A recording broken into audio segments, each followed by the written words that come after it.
There's a Clash of Classes rally today. We'll tell you what to expect. A new club joined RHS this year. 400 Lab is going through some renovations. All this and more on All New TigerCast News, November 13th, 2015. From Eye of the Tiger, this is TigerCast News. Broadcasting from Studio 403 at Roseville High School. Good morning and welcome to an all-new TigerCast News. I'm Nick Chang. And I'm Gabe Townsend. The fall play at Roseville High School will be taking place on November 12th, 13th, 14th, 18th, 19th, and 20th. The play is a love story portraying the trials and differences each family goes through. The play is called You Can't Take It With You, and it's about a really quirky, weird family and their normal daughter who is marrying a really uptight and strict family. And the strict family comes to meet the weird family on the wrong night, and yeah, they collide, and it's a story about that. It is November 12th, 13th, 14th, and 18th, 19th, and 20th. And it will be taking place in the Patty Baker Theater. Sophomore Madison Dodson feels that her character really fits her personality. I play Penny Sycamore, and I play Alice's mother, meaning I play one of the crazy family members, which is fitting. And Penny, she writes plays and she paints pictures and she loves her family. We are rehearsing like crazy. We literally live in the Patty Baker, not literally, but we are there Monday through Saturday. For Saturdays are like 6-hour rehearsals. I think after school we've had like 3:15 to 7, and like it's our home. We live there. I think it's a really funny plot. I'm pretty glad we chose this play, and everyone in the play has been working really hard, and it's been really fun. And yeah, you guys should come see it. The play will be held in the Patty Baker Theater. Second period today, the Clash of Classes rally will take place. Each class has a chance to take the title. The Clash of the Classes rally is a competition between freshmen, sophomores, juniors, and seniors to see who's the most spirited at the school and who can win the games. Good luck to all the classes, and may the best class win. New club here at RHS that allows students to build connections with students with special needs. Ella Shaw has the story. Senior Maddie Furtick, who started the club, has been involved with the special needs program at RHS for several years. I started the club in the end of my junior year because I was a teacher intern for the special needs class, and I knew that they won't let you intern for 2 years, so I wanted to still be able to hang out with them and stuff, but it actually started being a club the beginning of this year. The club gives the special needs kids the chance to interact with other RHS students. I think people are having a really good time, especially the special ed kids, because they get a chance to really get a normal high school experience, I think, and they're not just hanging out with special ed kids. The club does a lot of interactive activities in order to have fun and to make the kids feel more comfortable.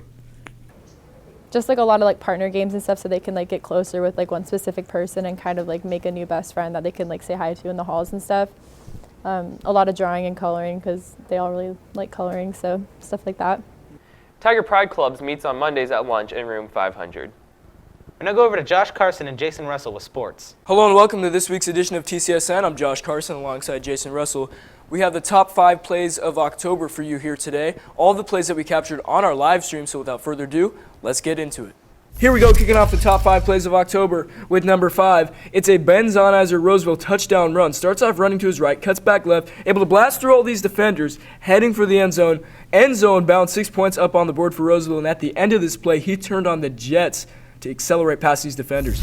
At number 4, again, we have Ben Zonizer run to the left. He's going to break 2 tackles right here, and then he's going to get to the 3-yard line and get wrapped up, but obviously it was not enough to stop Ben from getting a touchdown. Great run by him. Yeah, definitely had some great running plays during the month of October. And at number 3, volleyball coming in here, girls volleyball making an appearance. Yeah, it's one of the longest rallies I've seen by Roseville this whole entire year. Yeah, definitely right here. Play could have ended. Upcoming right here is we're going to have a big spike, but Whitney doing a good job to save it, but at the end, no one's going to stop this Izzy Bautista blast. That was a great play by Isabel Batista. At number 2, Roseville is backed up against their own end zone, but Blake Rayback's going to save him.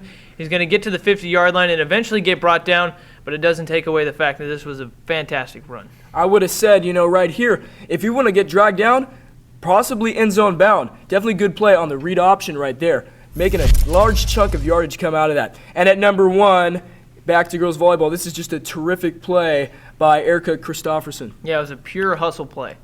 Twice, saves it twice, and then eventually the block, and Roseville gets the point. Those were a fantastic group of plays, and we will bring you more top plays in the future. On another note, despite winning their last 2 games, the varsity football team did not manage to secure a playoff spot. They had a successful season at 5-5 and have high expectations for next season. Now we go over to Austin Collins for entertainment.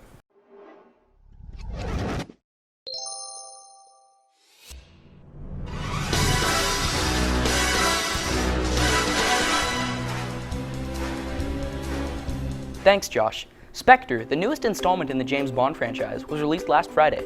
The film stars Daniel Craig with a license to kill as Bond searches for a mysterious villain from his past. After the success of Skyfall, I had high expectations for this film. From the opening credits, I admired the cinematography and artsy shots, but that's about all that this movie has going for it. Christoph Waltz is a great actor and would be great as a Bond villain, but his talent is wasted in this role as he literally appears for a good 10 minutes of the film. The majority of Spectre is spent watching Bond try to find this secret organization, which would be fine if this wild goose chase was even slightly entertaining, which it's not. And these Bond films are not short affairs. This movie was just shy of 2.5 hours, and it was, to put it simply, boring. Bond films are supposed to be exciting and fun. Spectre was neither. While the film had a few cool shots and scenes and some decent action, there were significant portions of the film where it was a struggle to not fall asleep. This is why I'm giving Spectre 3 out of 5 stars. Last Saturday, Donald Trump hosted Saturday Night Live. Sounds like a hilarious time, right?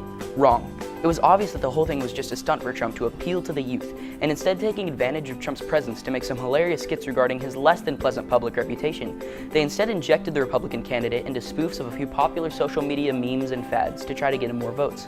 All in all, what could have been the funniest SNL of the season ended up being another waste of potential, similar to Spectre. We now go back to Gabe for more news. Thanks, Austin. The 400 Computer Lab is going through some changes. The Roseville High School Special Education Department is introducing the Transition Independent Living Skills program that will teach students with special needs how to live on their own. The class will be placed where the 400 Computer Lab is currently housed. This may affect teachers because they will not be able to use the lab anymore. I do think it would be a good idea to make sure that there is something besides just Chrome carts available for classes to use. This will not start till after the 2015-2016 school year. Senior George El-Chemali is part of the United States Taekwondo national team. We go to Austin Daly with the story.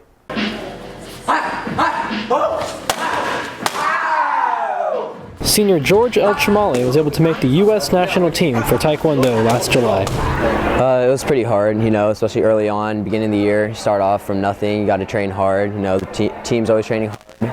And you go to qualifiers, which is all the top fighters from California, and then you have to win there. And then once you win that, you qualify for nationals, which is the top fighters from the whole nation. And then so you got to beat every single person in the nation to get there. So it was pretty tough. But George hasn't achieved this alone. He also had the support of a close family member. It's definitely just my dad, honestly. Just having him there behind me, coaching me all the time, is just great feeling that he's behind me and just the feeling of winning. He isn't just stopping at the national team. George is also trying to make the U.S. Olympic team for 2020. Yeah, that's the goal. Once I'm 18, I can start building points by placing in international tournaments. And so next year I'll turn 18, so I'm too late for 2016, but 2020 is the goal in Tokyo. George will continue training at the Robinsons Taekwondo. The library is offering a way to pay your overdue book fines. You can bring cans into the library during the food drive to help pay for any overdue books that you might have. Some students have overdue fines and fees, so we figure let's let them get rid of their fines and fees, and at the same time let's collect extra cans for the can food drive. So what we're asking students to do is, if you have an overdue fine and you don't want to bring in money, bring in a can. So one can will excuse 75 cents worth of fine, or 3 top ramens will excuse 75 cents worth of fine. And then we can take care of as much fine as you have that way. Baby food is really highly coveted for the holidays and in those food baskets. So if somebody wants to bring in baby food, we can talk also about how much that would be worth. This offer will be available until the canned food drive ends next Friday. Talk to Mrs. Dibble in the library for more information. Boljon Middle School recently reached out to us reporting that there will be an event on January 16th celebrating the life of former Boljon teacher Catherine McCarthy. We'll report back once we have more details. That's it for us today on TigerCast News. And remember, we're always on eyeofthetigernews.com. See you next time.